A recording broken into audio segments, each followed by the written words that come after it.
December 13th, 1609. Jamestown grows more dismal by the day. The snow only grows worse, and the cold wind blows like frozen blades against our skin. I am barely able to bring myself to leave our small hovel, but I have the excuse of a sick father to remain inside, though it isn't much better. It has been almost half of a year since Captain John Smith left us to return to England. He took with him his new wife and, more importantly, his leadership. He plans to advertise for the Virginia Company, bringing more settlers to the New World. I can only pray they don't arrive to conditions like these. Food grows scarce, and we may not receive a new shipment of supplies for months. Men have begun to eat their own shoes and other leather, leaving their feet bare on the icy ground. Frostbite flourishes here, and the only one in our small home with anything to cover his or her fingers and toes is my younger sister, Johanna. Yes, young Johanna, a small girl of only 7 years, is still our highest priority. It is irrational when you think it through, but women and girls are rare in Jamestown, and the townspeople may go extinct if we don't keep them alive. We could have followed the footsteps of Captain Smith and begun marrying the red-skinned women, but since he left, the Powhatans have turned on us. Our trade agreement is moot, and we are forced to hide within our city walls lest we wish for spearheads in our backs. Johanna trusts and follows me more than anyone. She listens to everything I say without question. It seems to be a woman's way, as that was how my mother acted around my father before she died. Still, Johanna takes it to quite a ridiculous extent. She stands by my side always, and even as I write this she refuses to leave. I thank the good Lord for her illiteracy. As night grows deeper, I must retire before the fire dies. I shall return to this diary when there is more to enter.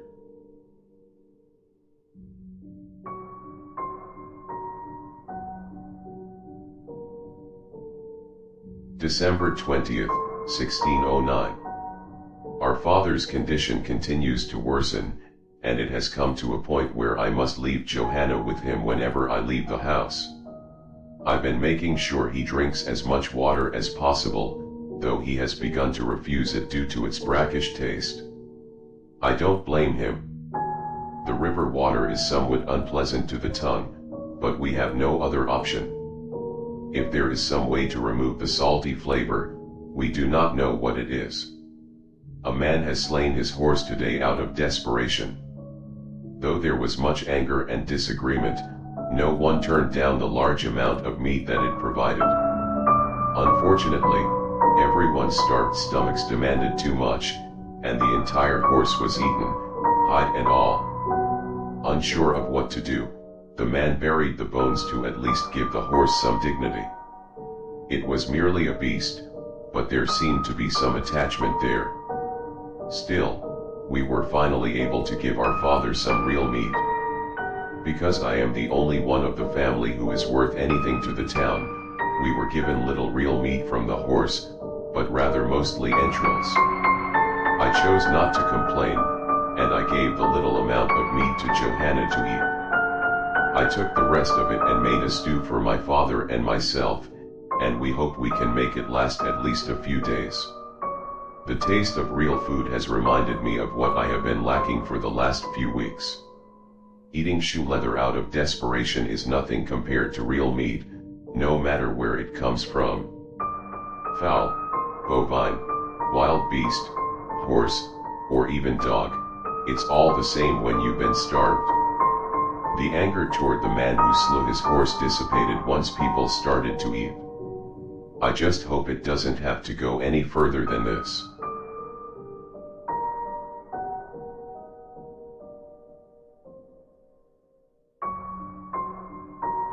December 25th, 1609. Today is the day of the birth of Christ. I prayed that he be merciful to us on at least this holy day, but the situation has only worsened.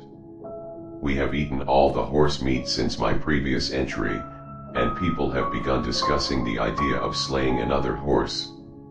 I personally have spoken out against it, and if this continues at the rate it is, we will have no means of transportation long before spring comes.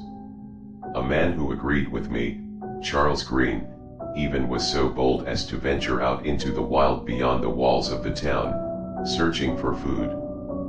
He was warned of our one-sided war with the Powhatans, but he stated the following: "I am a proud man. My family is dead. If I stay, I shall most certainly join them. Whereas if I go, I have a sliver of an opportunity to keep Jamestown alive for just a little longer. I see my purpose, and it is to feed the men of this town. I do certainly believe he will die. Not out of pessimism, but rather out of remembering what has happened when any other man left the city walls. The Powhatans have shown mercy to only one man, and that man sailed away to England back in the summer."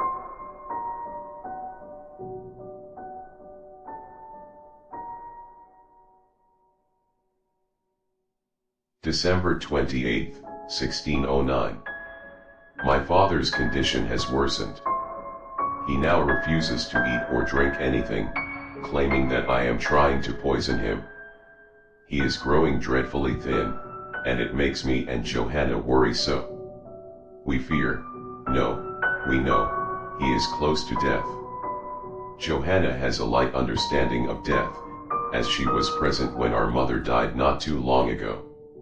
Still, she seems all too optimistic for our father's getting well. She uses our excess of paper and ink to draw pictures of various creatures, fairies and such. She then puts these pictures either under our father's pillow or beneath his bed, saying that the fey creatures will come in the night and heal him. Her mindset may be that of a child, but it is still horribly pagan and gives me images of the devil. I do hope that I can draw her to praying for my father's health instead of her worrisome drawings. Even if I don't see a true wickedness in her actions, only a child's ignorance, I fear of what the people of our town may think if they discover this. I have been going out to help fortify our walls from native attacks, but without shoes I often begin to bleed into the snow as the soles of my feet freeze to the ground and are painfully torn off. The blood then freezes and the cycle continues. But I am not the only one suffering from red footprints. There are many others who no longer have shoes. At least some of them have stockings, but I had to give mine to our sick father. He often complains of being too cold, and with his thinning body I don't blame him. Even as I sit here and write, I must put my wounded feet near the fire to keep the blood from freezing before it begins to heal. It is late, and Johanna sleeps near our father. Despite the coldness of his skin, he is still a comfort to her. I fear that responsibility may fall upon me very soon.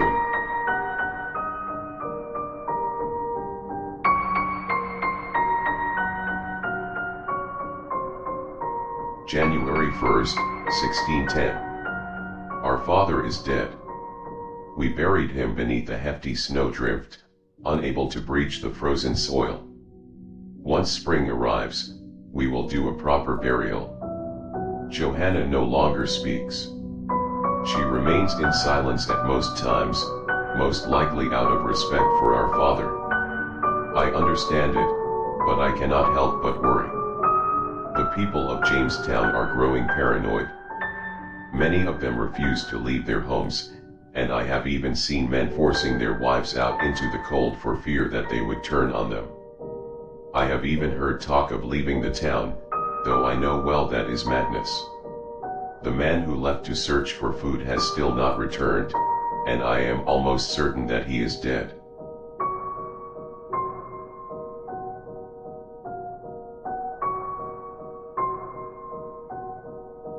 January 7th, 1610. Women and children are freezing to death in the streets. The men who forced them out of their homes seem to feel no remorse, as they are too fearful for their own safety. I I am now unable to leave my home without either being horribly buffeted by snow or being grabbed at by freezing women who beg me to take them in. Of course, I do not. If men were forcing them to leave their homes, then they obviously had reason. I do not plan on allowing these malicious characters anywhere near myself nor my sister. Johanna and I are growing hungrier. She is growing weaker by the day, and we have begun housing her within the bed of my father, as she and I usually slept upon the ground near the fire. We are almost living like savages, it seems. This is no way for an Englishman to live, nor a young lady. My sister and I have no reason to be sleeping upon cold wood in the middle of a storm with no company but a small fire. This is how those Powhatans live outside these walls, and they are the ones who hunt us white men with their bows and arrows. I do not deserve to be living like a red-skinned savage. This is truly disgusting. But despite that, we may need to resort to savage means soon in order to get food.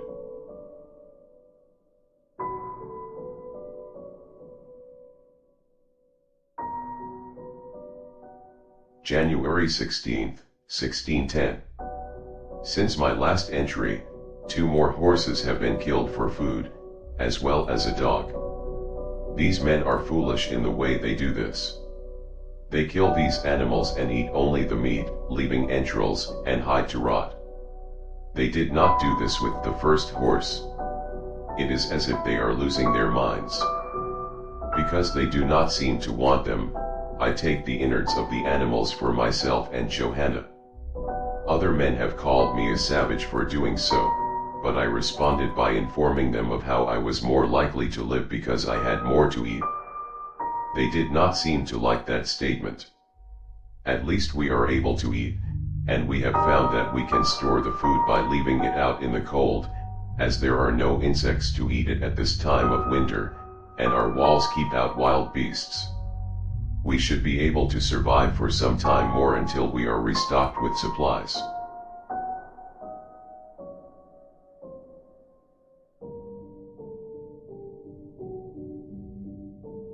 January 19, 1610. I am appalled and enraged by events that have come to pass.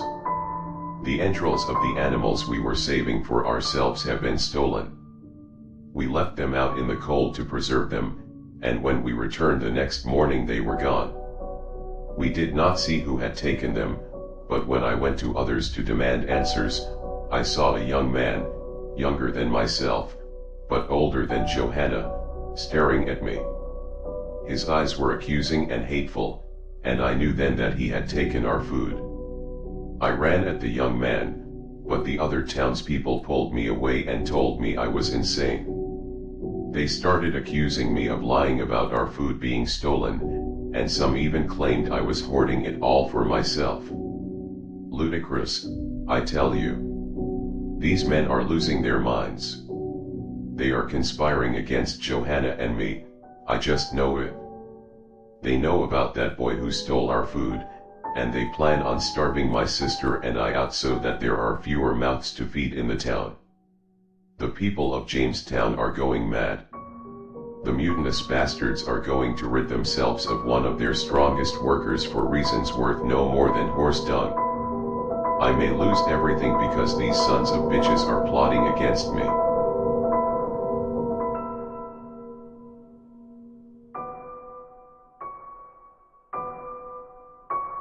January 27, 1610. I have no one left as an ally. Even Johanna has turned against me. She no longer stands by my side, and often tries to hide when I enter our home. She has lost all of her faith in me, and now even fears me. After everything I have done for her, this is how she treats me, her elder brother. I confronted her about this behavior, and she merely stated that she is scared. She wouldn't admit that I am the one she fears or that she has lost her trust in me, but I know the truth. I can see it in her eyes and tell in her behavior. She thinks I am her enemy.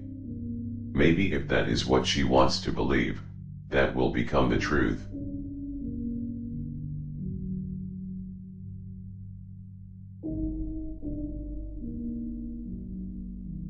February 6, 1610. We have no more food. All the horses and dogs in the town have been slain within the last month or so, and the only things that still live within these walls are the townspeople. Humans are all that remain alive, some even still fat. Johanna now always hides beneath our father's old bed. She only ever comes out to ask if any food has been found. Of course, there never is. She is foolish to even consider that. What a stupid girl. She never does any work, not even the work of a woman, like sewing. She is completely useless to have in the house, and she still draws her demonic pictures. That girl is useless to keep around. She looks as if she may die soon anyway. She's so horribly thin, but there are the slightest traces of meat on her. Her stomach is still ever so slightly round, and her arms still have a childish plumpness to them. Her cheeks are starting to hollow out, but I still notice the chubbiness of her dimples on the rare occasion that she smiles. Johanna will never serve any purpose here, and she will die soon enough. I might as well make use of her before she is too thin.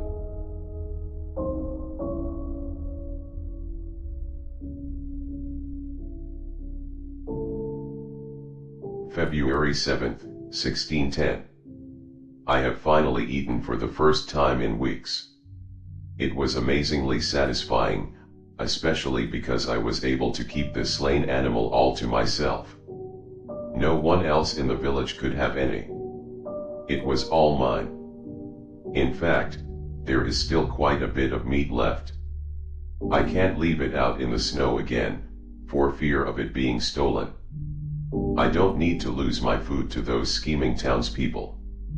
The taste was so much better than boiled intestines of dog or horse. It was real meat. At first, I almost dove into the animal and ate it raw, having been starved for so long. After a few seconds, however, I realized that I could prepare this animal properly and eat like a civilized gentleman. I skinned the creature, and I think I will use its hide to make some new shoes. It may take a while to tan, but I'm sure I can get it done. I then cut the animal open and gutted it, removing all the innards that were no longer of interest to me. I sliced the meatiest parts off the bone and stabbed them through with a spit to put over the fire. I took the small amount of salt I still had and used it on the meat. As I roasted it, I was still so hungry, and I started to eat away at the lesser bit of meat that I hadn't had the patience to cook properly. Despite the rawness of it, it was still such a relief to eat after so much time spent going hungry. When the meat on the spit was finished, I was able to relish in the tender juiciness of cooked meat. I had never tasted an animal like this before, but I was slightly reminded of veal that I would eat in my days back in London. It was truly a delicacy to taste, and I knew I could never share it with anyone else in the town. They would likely try to take it all from me, just like they did my horse innards. I feel like a new man after eating that meat, and I have more to last me a little while longer. I truly am more alive than ever, and I am quite shocked I did not think to slay this animal sooner.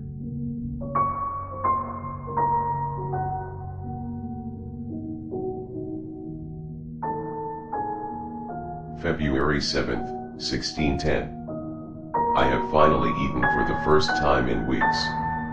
It was amazingly satisfying, especially because I was able to keep this slain animal all to myself. No one else in the village could have any. It was all mine.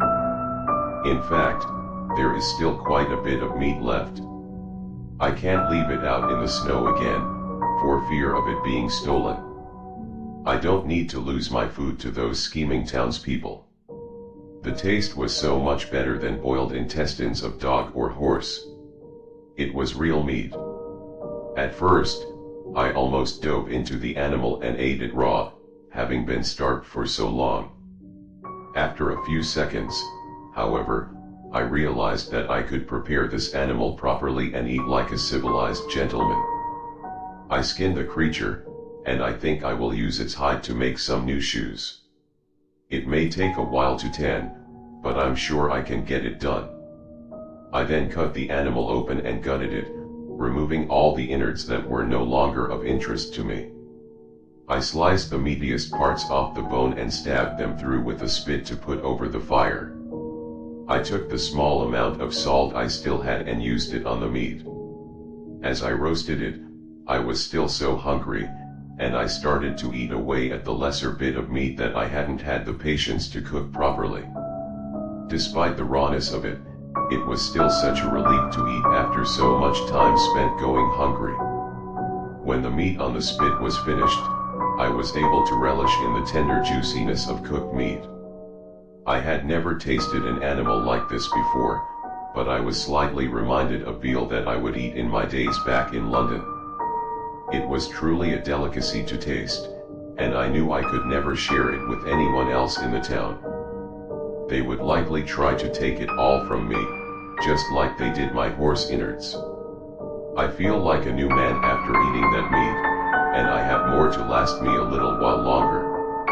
I truly am more alive than ever, and I am quite shocked I did not think to slay this animal sooner.